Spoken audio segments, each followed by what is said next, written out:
ఈరోజు మనం మన జీవితానికి గమ్యం ఏంటి, చివరిగా మన ఆత్మ ఎక్కడికి వెళ్తుంది, మనం శరీరంతో చేసే ప్రతి పని వల్ల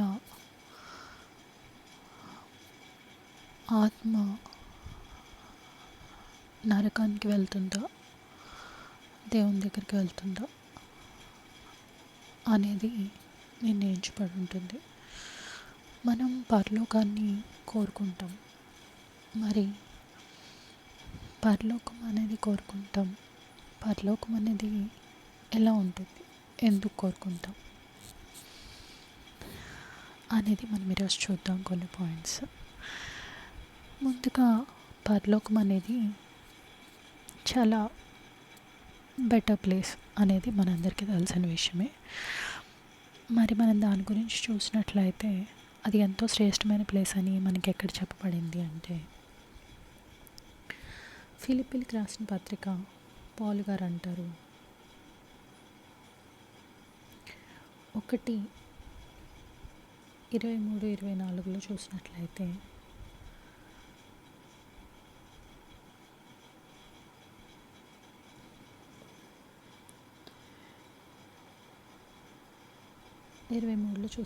మనం 1:23 ఈ రెండింటి మధ్యను ఎరుకను పడి ఉన్నాను. నేను వెడలిపోయి క్రీస్తుతో కూడా ఉండవలనని నాకు ఆశ ఉన్నది, అది నాకు మరి మేలు.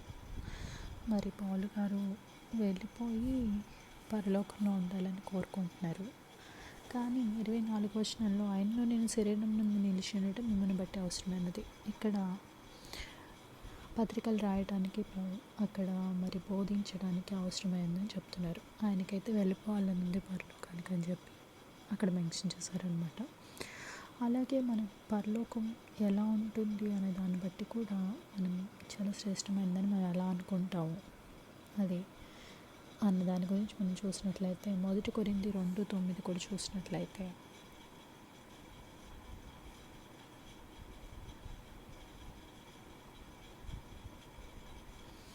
ఇందును గూర్చి దేవుడు తన్ను ప్రేమించు వారి కొరకు ఏవి సిద్ధపరచునో అవి కంటికి కనపడలేదు, చెవికి వినబడలేదు, మనుష్య హృదయమునకు గోచరం కాలేదు అని రాయబడి ఉన్నది. అంటే మనకి తెలియనంతగా, మన కంటికి కనపడినంతగా మనకి అసలు దాని గురించి వినపడలేదన్నమాట. అంత గొప్పగా అవి ఉన్నాయి అని చెప్పేసి, పరలోకం అనేది అంత గొప్పగా ఉంటుంది అని చెప్పేసి మనకి ఇక్కడ చెప్తున్నారు.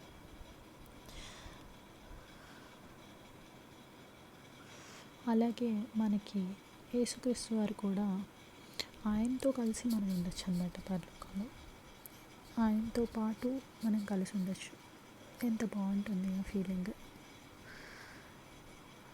మనం ఇక్కడ సెకండ్ పాయింట్, ఆయనతో కలిసి ఉంటాం అనేది ఎక్కడ చెప్పబడింది, మనకు అక్కడ ప్లేస్ ఉంటుంది అనేది యోహాను 14:3 చూసినట్లయితే,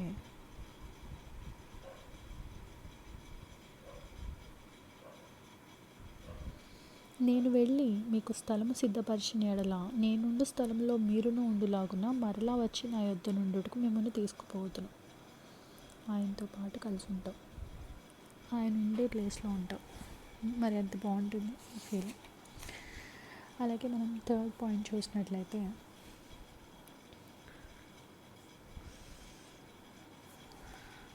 అక్కడ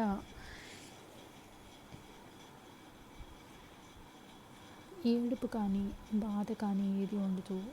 మన కన్నుల ప్రతి బాష్ప బిందువు తొడవబడుతుంది అని చెప్పేసి చెప్తారు. మనం ఇక్కడ ప్రకటన 21:4 చూసినట్లయితే,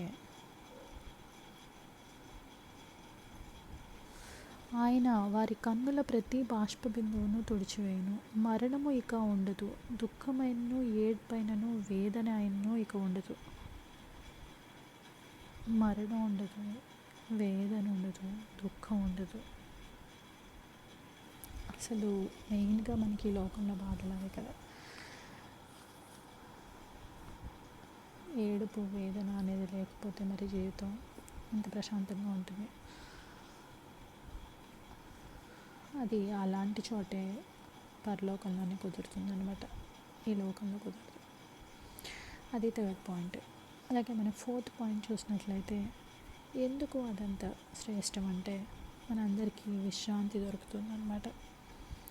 విశ్రాంతి, ప్రశాంతత, మనకి ప్రశాంతత దొరుకుతుంది, విశ్రాంతి దొరుకుతుంది అనేది ఎక్కడుంది? మనం ప్రకటన గ్రంథంలోనే 14:13లో కూడా చూసినట్లయితే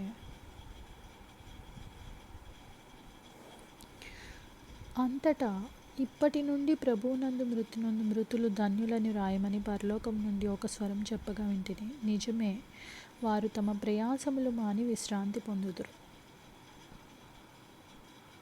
ప్రయాసం, బాధ అంతా మాని విశ్రాంతి అనేది దొరుకుతుంది, మనకి ప్రశాంతత అనేది దొరుకుతుంది అన్నమాట. అది 4వ పాయింట్. మనం 5వ పాయింట్ చూసినట్లయితే అక్కడ ఎవరు ఉంటారు? మన ప్రియుల్ని, అలాగే మన ముందు చనిపోయి ప్రభుతో పాటు ఉన్నవారిని అందరినీ కలుసుకుంటాం అన్నమాట, చూస్తాము. అబ్రహాం, ఇస్సాకుని మరి మనం అన్నీ విన్నాము కథల ద్వారాను, బైబిల్లో ఉన్న చిన్న చిన్న కథలు, వాక్యాల ద్వారా మనం తెలుసుకున్నాం. కానీ వారిని మనం డైరెక్ట్గా చూడలేదు. యేసుక్రీస్తుతో పాటు మనం అందరినీ చూస్తాం, మన ప్రియులైన వారిని చూస్తాం, అబ్రహాంని, ఇస్సాకుని, యాకోబుని అందరినీ చూస్తాం. మరి అది ఎక్కడుంది? మరి మనకి లూకా 13:28లో చూసినట్లయితే అది 5th పాయింట్ అన్నమాట. మనం అందరినీ కలుసుకుని చూస్తాం. లూకా 13:28. అబ్రహాము, ఇస్సాకు, యాకోబులను సకల ప్రవక్తలను దేవుని రాజ్యంలో ఉండుటయో. అందరూ ప్రవక్తలు కూడా అక్కడ ఉంటారనమాట. అలాగే మనం 6th పాయింట్ చూసినట్లయితే మరి మనుషులు కట్టిన కట్టడాన్ని మనం ఎంతో వింతగా ఇష్టంగా చూస్తూ ఉంటాం. గొప్ప గొప్ప కన్స్ట్రక్షన్స్ ఇండియాలో కూడా తాజ్మహల్ అయినా, లేకపోతే వేరే కంట్రీస్లో ఉన్న ఐఫిల్ టవర్ అయినా ఎలా ఉంది అనేది చూడడానికి మనం చాలా వెళ్తాం. ఎందుకు? అది ఎలా కట్టబడింది, ఎంత అందంగా ఉంది, దాని పనితనం ఎలా ఉంది అనేది చూడడానికి మనం వెళ్తాం. మరి దేవుడితో కట్టబడింది ఎలా ఉందో మనం చూడాలి కదా, అది ఇంకా గొప్పగా ఉంటుంది కదా. దాని గురించి మనం చూసినట్లయితే హెబ్రీ 11:10లో ఏమంటారంటే, ఇక్కడ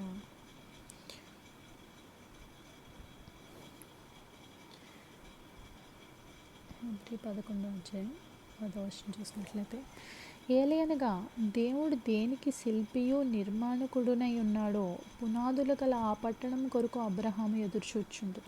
అబ్రహాం మరి దేనికోసం ఎదురు చూస్తాడు అంటే దేవుడే శిల్పిగా ఉన్న పట్టణం కోసం.